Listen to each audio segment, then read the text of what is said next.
What's up, guys? Welcome back to another episode of Burley Fishing. It's freaking cold. So it's now, can you see my breath? That's awful. So it's basically winter now. It just jumped from fall. This is what Michigan does, whatever. And now we've got some projects that I need to work on over the winter when it's tougher to get the boat out or go fishing. So on days like today, I'm gonna be doing some work. So I invite you along some DIY projects this year, namely a casting deck for the John boat. And then hopefully we can get some more usage out of that next year once I get a motor.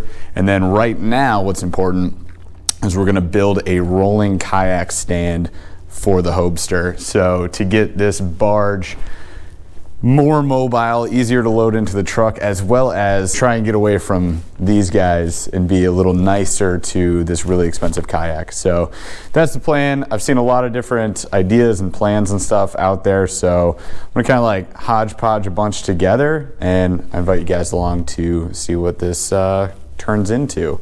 So if it's your first time checking out the channel, please like and subscribe. I really appreciate it.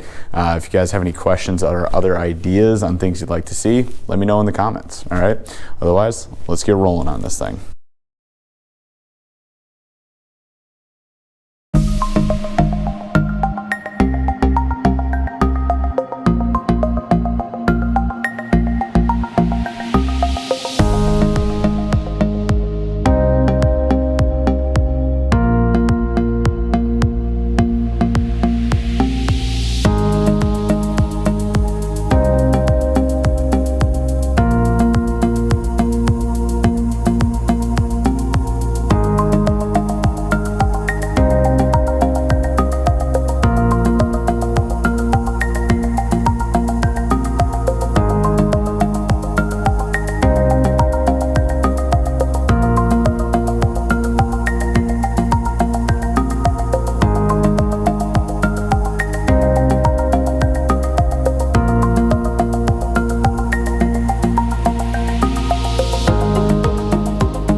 We finally got it done, so I'm super excited to show you guys this thing.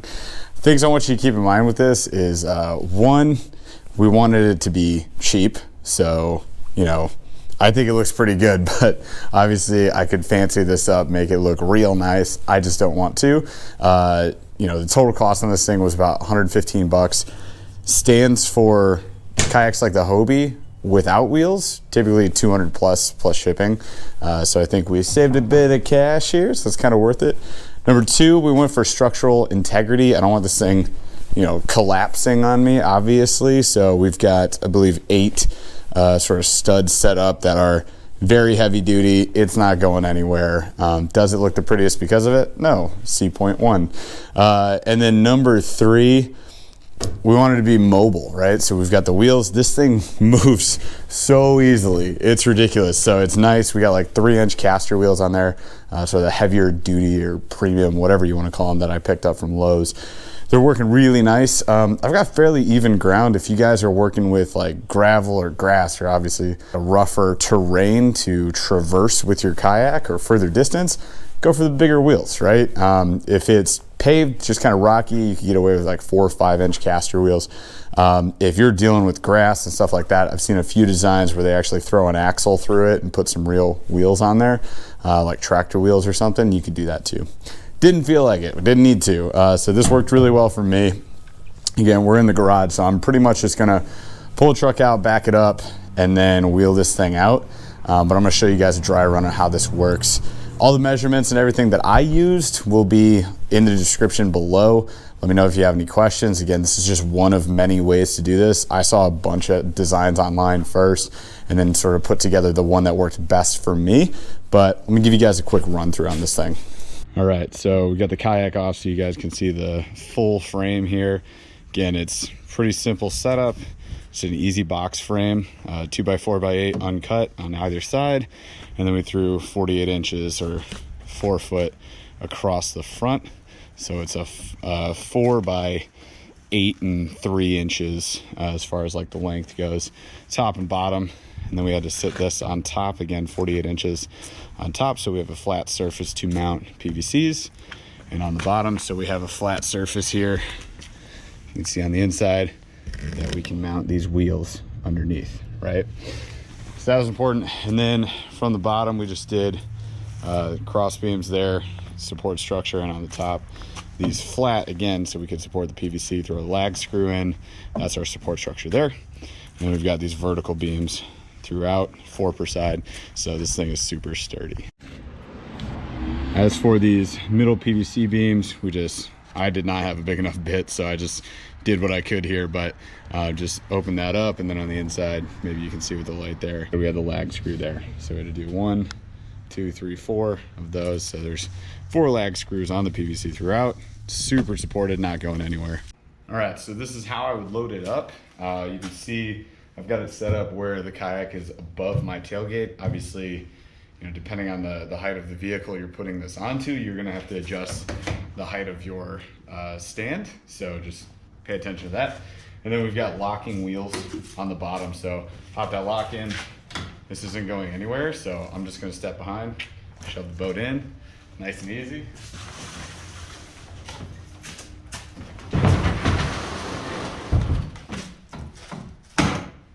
From there, pop the locks on the wheels, pull the stand out.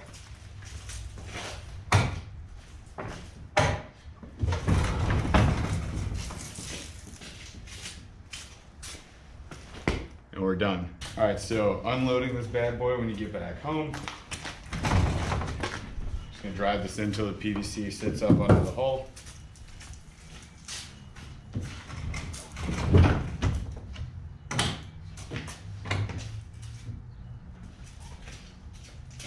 Lock it on.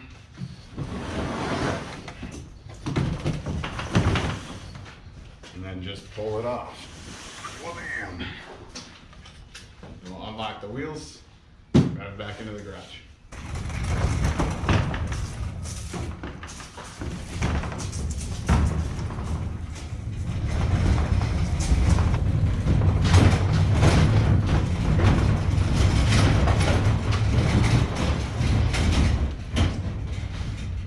That's it for this project, guys. I've got a ton more projects coming your way this winter. Again, like this kind of stuff, it really just has to be like sturdy and mobile and cheap for me, honestly. It doesn't have to look super fancy, you know, and it doesn't, but that's okay. Like this is saving me a ton of space. It's making the job easier so I can load and unload the boat. And it means that I spend less time putting the boat on the ground, doing that tip and up and down method you saw me doing with my how to launch a Hobie video, which means I'm gonna have to reshoot that, and that's okay. And it's gonna mean less damage to the hull. Really, the only time it's gonna spend on the ground now is when I'm wheeling it back and forth and launching it wherever I'm fishing.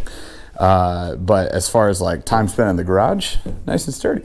Plus, having it set this way where that PVC runs up the hull of the boat is evenly distributing the weight, so it's much better for the boat in the long run.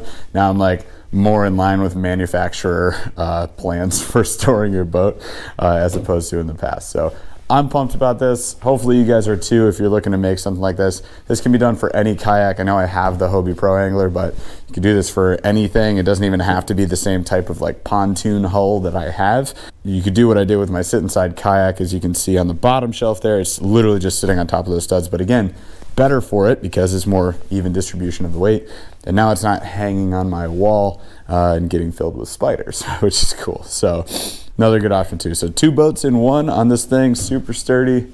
I'm pumped. If you guys like the video, please like and subscribe. Hit that notification bell so you can see when I post more videos, and stay tuned for more projects. We'll see you guys later.